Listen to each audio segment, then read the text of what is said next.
Welcome বন্ধুরা, আবারও চলে এসেছি তোমাদের সাথে বিশাল বড় একটা খুশির খবর নিয়ে। রাজ্যে কিন্তু আশাকর্মী নিয়োগ হচ্ছে।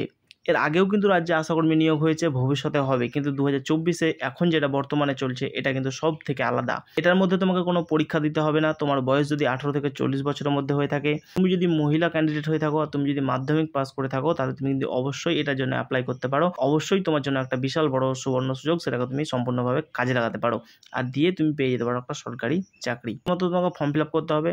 ফর্ম ফিল আপ করতে বা আবেদন করতে তোমাকে কোনো রকম টাকা পয়সা লাগবে না, সম্পূর্ণ বিনামূল্যে কিন্তু এটা তুমি আবেদন করতে পারছো। এবার বলে দেখো, তোমাদেরকে পোস্ট সম্পর্কে বলে দেয়। দেখো, name of the post honorary health worker, অর্থাৎ HHW। এখানে নাম্বার অফ ভ্যাকেন্সি বলা হয়েছে 35। এটা ভেবে কিন্তু তোমরা কম ভেবো না, 35 কিন্তু কোনো অংশে কম নয়। 35টা ভ্যাকেন্সি মানে যথেষ্ট ভ্যাকেন্সি। হ্যাঁ, তারপরে দেখো বয়স বলা হয়েছে 30 থেকে 40 বছর। 1/1/2024 যেন তোমার বয়স 40 থেকে বেশি না হয়ে যায়, আর 1/1/2024 অনুসারে তোমার বয়স যেন 30 থেকে কম না হয়ে যায়। দেখো, এর ক্ষেত্রে একটা বলে রাখি, SC ST OBC যারা আছো তারা কিন্তু 22 বছর যাদের বয়স, মেয়েরা, তারাও কিন্তু এখানে ফর্ম ফিল আপ করতে পারবে। এটা একটা খুব ভালো একটা পয়েন্ট। এবার দেখো এডুকেশনাল কোয়ালিফিকেশান, দেখো এখানে মিনিমাম মাধ্যমিক পাস অফ ইকুইভ্যালেন্ট এক্সামিনেশন। তুমি যদি মাধ্যমিক পাস করে থাকো বা মাধ্যমিকে যদি সমতুল্য কোনো বোর্ড থেকে পরীক্ষা দিয়ে থাকো বা সমতুল্য কোনো পরীক্ষা দিয়ে থাকো, সেটা তো তুমি অ্যাপ্লিকেবল।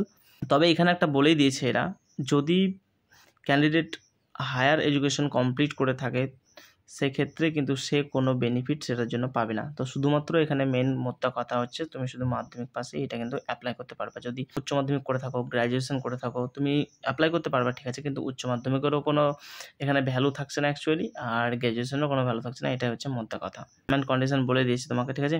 HHW এটার জন্য তোমাকে প্রোভাইড করা হবে 4500 টাকা রুপি। এটা কিন্তু তোমার যথেষ্ট কম মনে হলেও এখনকার বাজারে যদিও কম, তো তবুও কিন্তু এটা একটা মেয়ের জন্য যথেষ্টই একটা হেল্পফুল হবে। কেউ যদি কাজ করতে চাও, মনে করো সরকারি একটা গভর্নমেন্ট কাজ পেতে পারো, একটা হেল্পফুল হতেই পারে তার জন্য। ডিটেলড অ্যাডভান্সমেন্ট দেখে দিচ্ছি।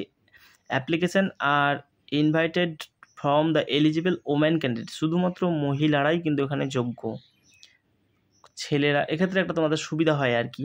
দেখো, তোমরা যেসব পরীক্ষাগুলো দাও সেখানে অনেক ছেলেও প্রবেশ করে যায়, তারাও অ্যাপ্লিকেশন করে, তারাও তোমাদের সাথে পরীক্ষায় বসে যায়, ইন্টারভিউ দেয়। ক্ষেত্রে কী হয়, তোমাদের কম্পিটিশনটা অনেকটা বেড়ে যায়। এবার এক্ষেত্রে কী হচ্ছে, তুমি শুধু মহিলারাই ক্যান্ডিডেটরাই কিন্তু জানতে পারছো। অনেকে জানতে পারবে, অনেকে জানতে পারবে না। যারা পারবে তাদের জন্য খুবই ভালো। কম্পিটিশন ছেলেরা এমনিতেই কমিয়ে দিচ্ছে, অনেকে হয়তো জানবে না, সেই জন্য কম্পিটিশন আরোই কমে যাচ্ছে। তো অনেকেই আছে ফর্ম ফিল আপ করবো, তোমরা এই সুযোগটা মিস করো না।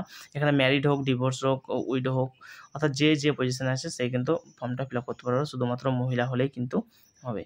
দেখো, সিলেকশন প্রসেসটা তোমাদেরকে বলে দিচ্ছি। এখানে যদি একটাকে নেয় তাহলে 10 টাকা রাখা হবে, অর্থাৎ 1:10 যে রেশিও আছে সেই রেশিও রাখা হবে। ভ্যাকেন্সি যদি একটা থাকে তো 10 টাকা ডাকবে। এখানে মাধ্যমিকের যে নাম্বার তুমি পেয়েছো, তুমি এখানে স্কোর যদি করতে পারো ইন্টারভিউয়ে ভালো, ফাইনাল যে মেরিট লিস্ট হবে সেটা কিন্তু তোমার ইন্টারভিউ প্লাস তোমার মাধ্যমিকের প্লাস আরও যদি তারা কিছু মনে করে নেব, সবগুলো যোগ হয়ে কিন্তু তোমার ফাইনাল মেরিট লিস্ট বেরিয়ে আসবে। দেখো কীভাবে অ্যাপ্লাই করবে, দেখো তোমরা, আমি তোমাদেরকে লিঙ্ক কমেন্টে দিয়ে দেবো, সেখান থেকে তোমরা ডাউনলোড করতে পারো, অথবা তোমাদেরকে সাইট বলে দেবো, এখানে গিয়েও কিন্তু তোমরা ফর্মটা ডাউনলোড করতে পারো। এই যে জায়গাটা দেখছো বক্সের মতো, এই জায়গাটায় তোমার একটা পাসপোর্ট সাইজ রিসেন্ট ছবি হবে, তার নিচে একটা সিগনেচার হবে তোমার। তারপরে দেখো এখানে please fill the application in capital letter. তোমাকে কিন্তু ফর্মটা কিন্তু সম্পূর্ণ বড় হাতের অক্ষরেই করতে হবে। দেখো, ফার্স্ট নেম যদি কারো থাকে এখানে, মানে নামের প্রথম টুকুটা, সে এই প্রথমকার ঘরে লিখবে। কারো যত নামের মিডিল যদি অংশ থাকে সেখানে লিখবে, আর সারনেম যদি কারো এখানে থাকে সেখানে লিখবে। ধরো ওখানে কারো ফার্স্ট নাম হচ্ছে প্রকাশ, তো একটা ঘরে PRAKASH এরকমভাবে লিখলো।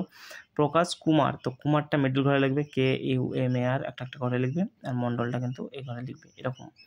ফাদার বা হোক বা হাজব্যান্ড, যদি কারো বিয়ে না হয়নি সে বাবার নাম লিখবে, যার বিয়ে হয়ে গেছে সে বাবা স্বামীর নাম লিখবে, সেটা আবার বড় হাতের, যা করবে সবই বড় হাতের। এখানে তোমার যে ডেট অফ বার্থ ঠিকঠাক ফিল আপ করবে। এজ 1/1/2024 অনুসারে কত হচ্ছে, কত দিন, কত বছর, কত দিন, এটা কিন্তু তুমি যদি না বের করতে পারো তাহলে গুগলে যাবে বা এজ ক্যালকুলেটার নেওয়া হবে, সেখান থেকে তুমি পেয়ে যেতে পারবে।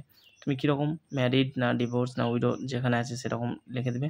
ন্যাশনালিটি ইন্ডিয়ান হয়ে যাবে। এখানে তোমার পার্মানেন্ট অ্যাড্রেস কী আছে, তোমার ভিলেজের নাম, post, town, city, municipality, ward number, district, state, pincode যেগুলো আছে সবগুলো লিখে দেবে।